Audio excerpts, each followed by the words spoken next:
Viral di media sosial, sebuah video yang menampilkan Kapolres Jombang, AKBP Muh Nur Hidayat, tengah diceramahi oleh Kiai asal Jombang berinisial MM.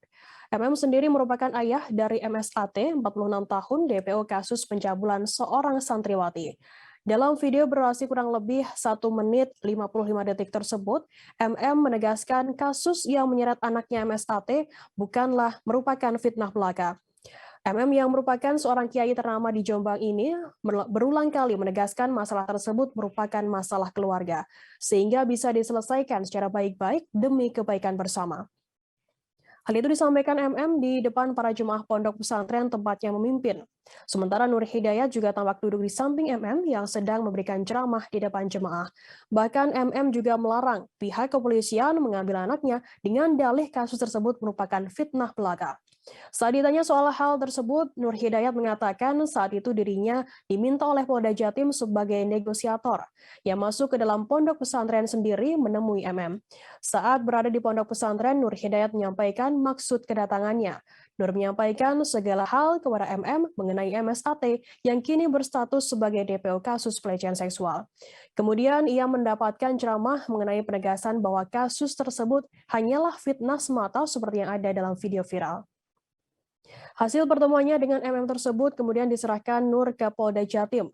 Mengenai soal keberadaan pelaku termasuk dugaan pelaku sembunyi di pondok pesantren, Nur Hidayat mengaku masih belum mendapatkan informasi lebih lengkap. Sebelumnya, kasus yang menjerat MSAT pertama kali dilaporkan ke Polres Jombang pada Selasa 29 Oktober 2019 oleh korban yang berinisial NA, salah seorang santri perempuan asal Jawa Tengah. Lalu pada Selasa 12 November 2019, Polres Jombang mengeluarkan surat perintah dimulainya penyidikan.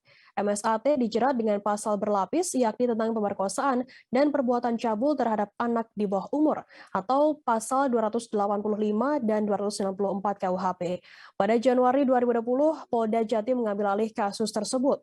Namun MSAT tetap mangkir dalam agenda pemeriksaan. Polisi bahkan gagal menemui MSAT saat akan diperiksa di lingkungan lembaga pendidikan tempat tinggalnya. MSAT sempat mengajukan pra-peradilan ke Pengadilan Negeri Surabaya untuk meminta kepastian hukum atas kasus hukumnya yang sudah 2 tahun tanpa kejelasan. Dalam permohonan pra-peradilan tersebut, termohon adalah Polda Jatim dan turut termohon adalah Kejaksaan Tinggi Jatim. Kuasa hukum MSAT Setio Busono saat itu mengatakan berkas kasus kliennya sudah beberapa kali ditolak oleh pihak kejaksaan, namun sampai saat ini belum jelas kepastian proses hukumnya. Namun pada Kamis 16 Desember 2021, pihak Hakim Pengadilan Negeri Surabaya menolak permohonan pra-peradilan MSAT. Alasan majelis hakim menolak permohonan pra-peradilan tersebut karena kurangnya pihak termohon dalam hal ini Polres Jombang. Karena proses penyelidikan dan penyidikan kasus ini hingga penetapan tersangka dilakukan oleh Polres Jombang. Polda Jatim dalam kasus ini hanya meneruskan proses hukumnya saja. Pihak MSAT masih mengajukan upaya hukum, mengajukan gugatan pra-peradilan atas status tersangkanya di Pengadilan Negeri Jombang pada Kamis 6 Januari 2022. Akan kami tampilkan Tribuners keterangan atau ceramah dari MM, ayah dari tersangka MSAT. Bismillahirrahmanirrahim. Allahu Akbar.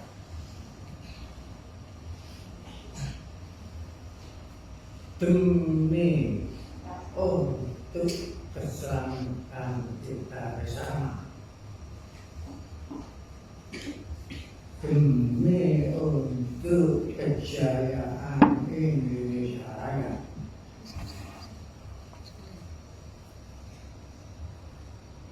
masalah ini masalah keluarga. Untuk keselamatan kita bersama, untuk kebaikan kita bersama, untuk kejayaan Indonesia Raya, masalah fitnah ini masalah keluarga. Masalah keluarga. Untuk itu kembali ke tempat masing-masing. Jangan diri mengambil anak saya yang kena fitnah ini. Semuanya itu adalah fitnah. Allahu Akbar. Terima kasih sudah nonton. Jangan lupa like, subscribe, dan share ya.